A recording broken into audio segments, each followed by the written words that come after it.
Welcome back to what I hope is one of the most exciting episodes of the season of the Rival Recap Show, where we talk Gentlemen's Club football all day, all the time. And guys, I'm actually going to fly through the matchups this time. I know I say I'm going to run it through, but I still talk for too long. I want to get through these quick because there is so many better things to talk about, like the standings and the scenarios. So, without further ado, my matchup versus Charlie, guys. 102 to 93. We had a low score. We had Little Baker in weeks past. Big Baker. Wow. Bad joke. All right. But he put up 23 points in a nice one. My Uncle Mark put up 24.8. Everyone else was pretty trash. I got 100 points. Charlie's team was all around average except for Michael Thomas's 26, Will Fuller's 21 that he got on Thursday night. Things were looking up for Charlie, and then everything fell apart. Aaron Jones wasn't even playing. Dak got eaten up by New England, and that is that. I get 5-7. I am actually in the playoff race, and Charlie falls to 7-5. Next matchup, we got Weston versus Kevin Lamb. Weston drops an absolute hammer on Kevin Lamb, 153 to 95. I mean, Derrick Henry, 28, DeAndre Hopkins, 27, George Kittle, 25, Josh Allen, Ronald Jones with nice performances. Other side, Kevin Lamb has Nick Chubb doing well, which finally works out for him after that trade. Austin Hooper with another DNP. And there you go. Kevin Lamb threw up 95 points. Didn't really matter what he did. He started Derek Carr. Got absolutely destroyed by the Jets. Didn't matter though. Weston 153 improves to 7-5. Lamb falls to 4-8. And we're going on to the next one. We got Ortiz versus Lynch. And Lynch just continues to lose. This is his fourth loss in a row. He loses to one of the worst guys in the league in James Ortiz. And 104 to 77. No one on Lynch's. Odell had 20, pretty solid. But other than that, everyone less than 10. Hate to see it. Other side, Ortiz gets 31 out of DJ Moore. Wow, really paying dividends from that Joe Narduli trade. And 31 was his driving force. Kareem Hunt doing all right, Sean Watson all right, and Ortiz gets a win. Next matchup, we have Joe versus Ian, guys. And I haven't really given Joe much credit the last 2 weeks. I didn't call him part of the elite class. And you know what he does? He comes out and he beats Jones after I posed the question, who can beat Jones? Joe's on a 5-game win streak. Gets away with another semi-low scoring win. He had 112 this week. I believe he had like 104 and 106 the prior 2 weeks. 112 was enough to beat Ian. And I'll talk about this one a little bit because it's such a big one.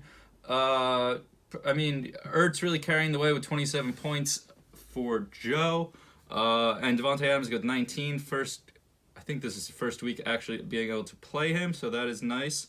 Mike Evans and James Conner. James Conner did not play. Mike Evans only with 9. Is Ras feeling kind of smart? Because, I don't think there's been a pop-off game from either of these guys since the trade, but, not that anyone on Ras's team is doing well either, but 112 to 103. Joe, nice win. You are now in a 3-way tie for first place based on record. Next matchup, we got Christian versus Ras, and Christian drops 77. Him and Lynch both dropped 77 this week, and Christian is down 5 losses in a row. Rast gets a win. Christian and Rast have the same record at 5-7. There's a few of us 5-7ers. Leonard Fournette with an absolutely monster week, 36.9. James White with only 0.9. I think he had between 11 and 14 every single other week. 36.9 for Leonard Fournette, though, was really Christian's only thing. Amari Cooper got absolutely eaten alive by Gilmore and the Patriots. And other side, Rast, 111. Jarvis Landry has been the one guy you've held on to, and he had a monster week against the Dolphins. 2 touchdown catches. Allen Robinson from your trade with Charlie, nice. Tight end, 0.4, pretty horrible, but what are you going to do? You get a win, and you are technically still alive. Next matchup, Eric versus Tony. Eric just absolutely shits on Tony. 159 to 79. Eric's the high scorer of this week. 159. Lamar with 36. Chris Godwin with 37. Lamar looked amazing on Monday night, guys. It was crazy. He gets 36 points on, 15 completed passes?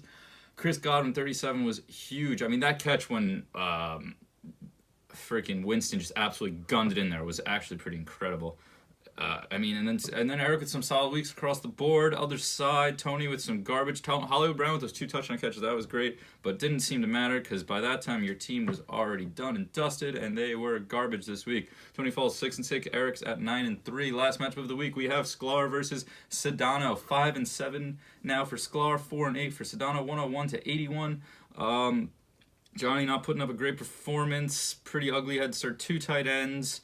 He's been struggling to find that third receiver with some injuries and buys. And then other side, Sklar 101's all right. Jared Cook had 21 points. He has a tight end. Mixon and Lockett didn't even really do anything. Neither did Goff. Goff got absolutely wrecked by the Ravens last night. And Sklar won 101 points in the playoff hunt now, guys. I mean, that was a key win for him. And guys, I want to get right into the playoff talk. I want to get right into the scenarios because I prepped some stuff. Want to talk about it because this is what's exciting. It's really the last week of the season, guys. So much can change.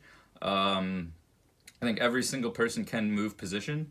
There are, I would say, 6 legit contenders for the final 3 playoff spots.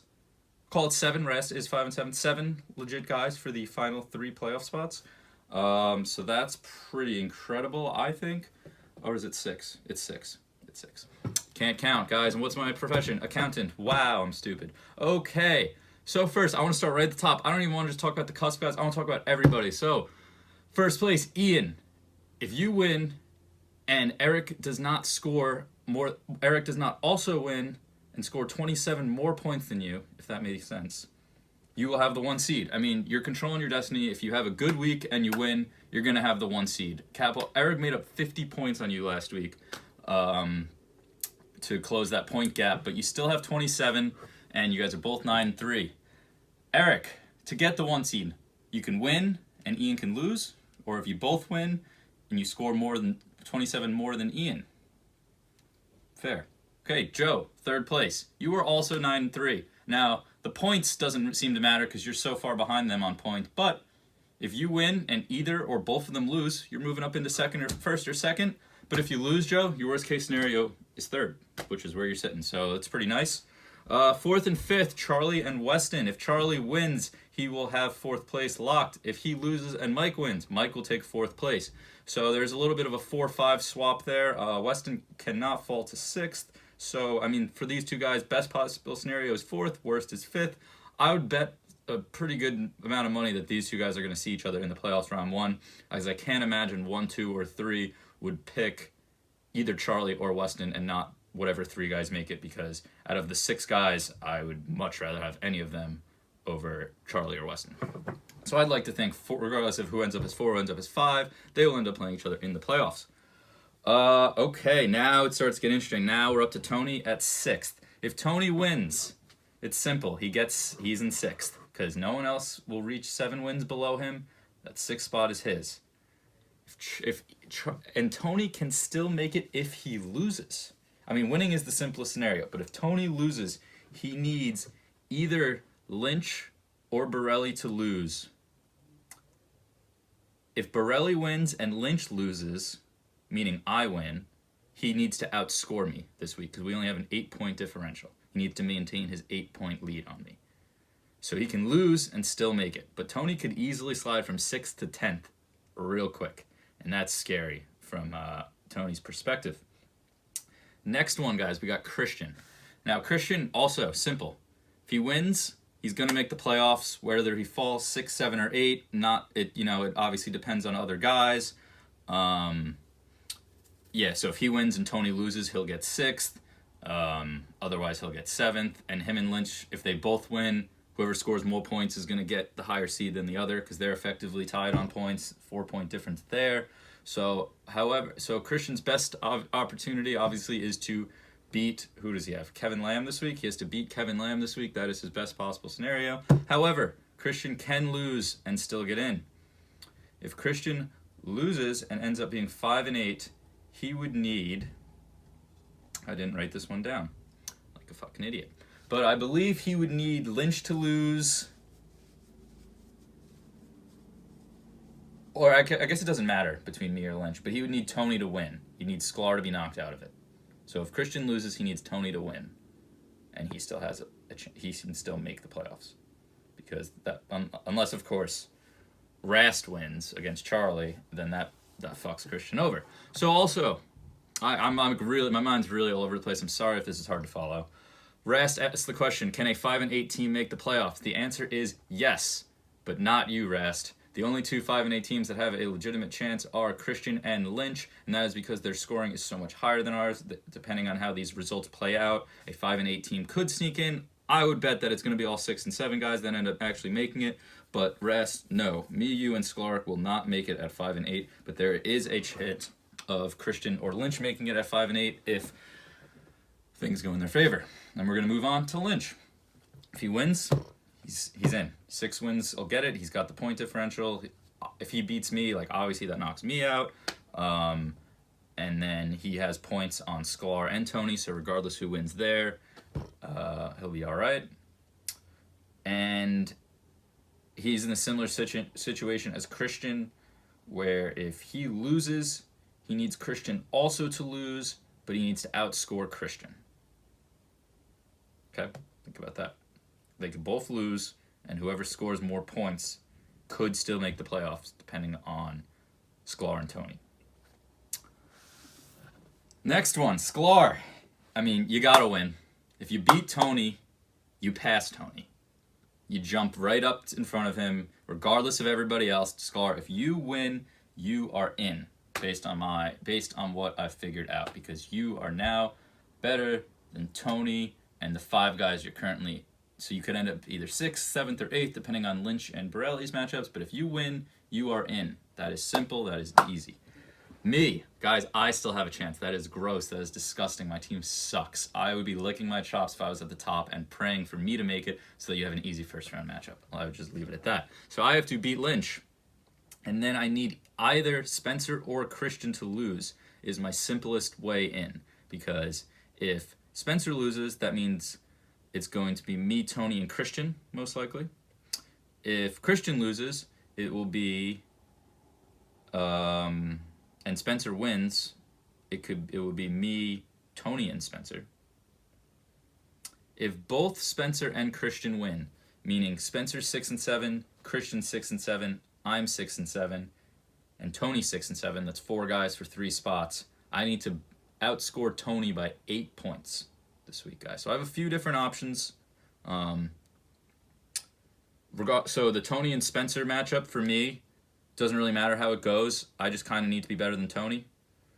Christian losing would be just the easiest. So go Kevin Lamb. Really rooting for you here. Rast.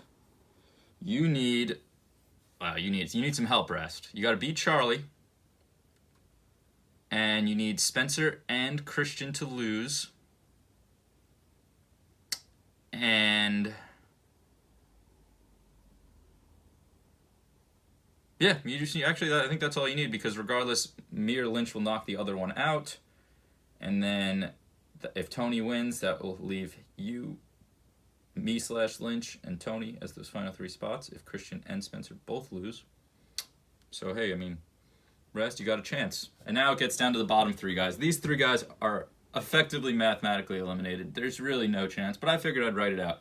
Ortiz needs to beat Ian, and then Christian, Brian, Spencer, and Rast all lose. Also, outscore Christian by 71, Spencer by 31, and just outscore Lamb. Okay? That's a lot of things, guys. I don't have enough fingers for that, I don't think. Ortiz needs a lot to happen.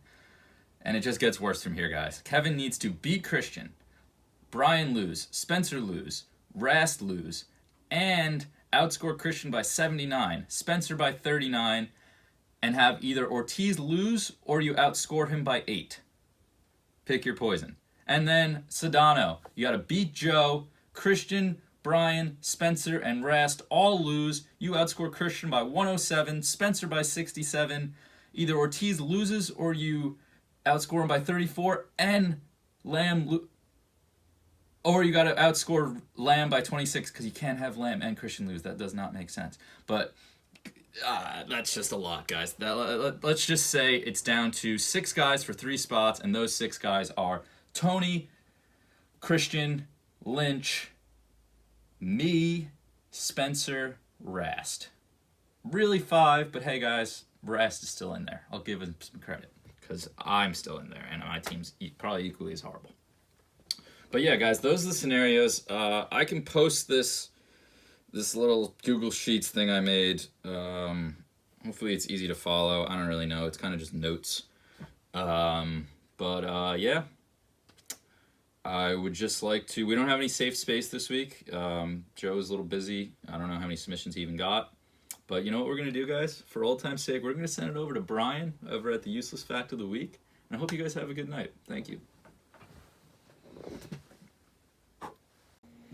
What's going on, guys? Thank you, Brian. That was a great show. I'm Brian, sideline reporter over here with the useless fact of the week, guys. And we're going to bring back one from last year, guys. And I always think this is interesting. How many guys do you hold on your roster that you drafted? I'm not going to lie, guys. I was pretty impressed because we were pretty consistent. Most guys falling in that 5 to 7 out of 14 remain on the roster. The low was a tie between, almost just swallowed something. A tie between Michael Weston and John Rast, who only have 3 out of their 14 original players. I would say Weston put that into something pretty crafty as his team looks real strong. Rast, on the other hand, we're not really sure what happened.